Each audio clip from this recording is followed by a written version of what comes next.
Donc je vous disais, donc Gilbert Stéphane, je suis professeur de charpente au lycée d'Embrun, ancien élève du lycée, moniteur de ski aussi, parce que j'ai fait la formation dans ce lycée aussi.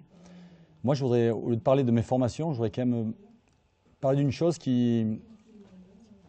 qu'on n'a pas retrouvée ici, et pourtant, on le vit chaque jour et pour des saisonniers, on n'a pas parlé de précarité. Il est bien évident que le saisonnier est égal un peu, en général, à la précarité. Sauf qu'aujourd'hui, on s'aperçoit, donc ça c'était le thème il y a quelques années, on parlait de précarité au niveau saisonnier. On s'aperçoit maintenant qu'avec toutes nos formations, toutes les petites formations qu'on amène au sein de nos formations, le secourisme, la réanimation, le secours montagne, moi j'avais fait une formation sur la podologie aussi dans mon lycée, tout ça, ben, m'a amené tellement d'outils que je suis moins précaire que quelqu'un qui travaille chez Renault et Peugeot. Ça j'en suis persuadé. Ça j'en suis persuadé. Donc ce qui est intéressant de retenir dans ces formations, c'est, à part la formation elle-même, c'est qu'on développe un esprit dans ces formations.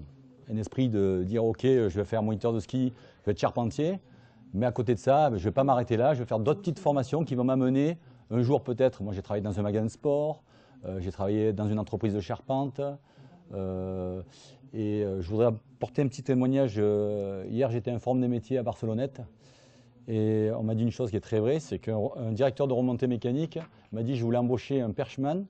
Alors j'ai regardé quelques CV, et puis d'un coup j'ai vu moniteur de parapente. Et il n'a pas de formation de perchman. S'il en faut une, je ne sais pas précisément s'il faut une formation pour être perchman, je pense que oui. Mais il a pris ce gars-là, pourquoi? Parce que pour monter sur un pylône, eh c'est vrai qu'en ayant fait du parapente, on a peut-être plus de moyens physiques. Donc il a pris ce gars-là. Donc, je pense que ce qui est important dans ces formations, c'est l'esprit qu'on développe. Et on nous formate dans un certain sens, mais d'un autre côté, on a une ouverture d'esprit qui est beaucoup plus grande. Donc, je ne suis pas le seul exemple, parce que moi, je suis issu d'une famille de 3 garçons. On a fait tous les 3 le même lycée, et on est tous les 3 plus réactifs. Donc, il y en a un qui est moniteur de planeur, ainsi que moniteur de ski. Il y en a un qui est conducteur de voiture enfin, pas de Formule 1, mais de voiture de sport, plus moniteur de ski à Val-d'Isère. Donc, ça marche, hein, ça fonctionne, hein, ces formations, il n'y a pas de souci. Hein. Donc voilà, c'est ça que je voulais retenir, surtout, c'est la précarité, oui, parce qu'on est obligé de faire ses valises tous les 6 mois, mais une ouverture d'esprit qui nous amène à des choix, des bons choix ou des mauvais choix, mais à avoir plusieurs choix, et ça, c'est important.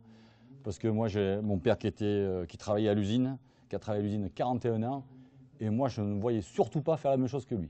Donc voilà. Voilà ce que je voulais un peu dire sur, oui, mais c'est très intéressant. Et puis sur les formations. On sent de votre part beaucoup d'enthousiasme et beaucoup de conviction. Donc votre témoignage est très intéressant pour les gens qui vous écoutent. Et encore un petit détail, c'est qu'on rentre dans ces formations, c'est sûr, pour faire moniteur de ski ou pour être charpentier. Moi, c'est ce que j'avais choisi. Mais j'ai des tonnes d'exemples de jeunes qui sont rentrés pour faire ces formations-là et qui sont sortis. Je parle encore précisément de mon petit frère qui était rentré pour faire moniteur de ski et pour être menuisier.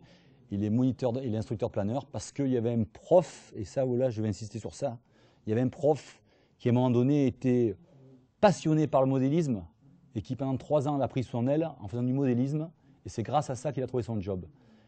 Et là, il y a quelque chose d'important. Hier aussi au forum, on disait qu'est-ce que l'éducation nationale peut faire pour encore nos formations.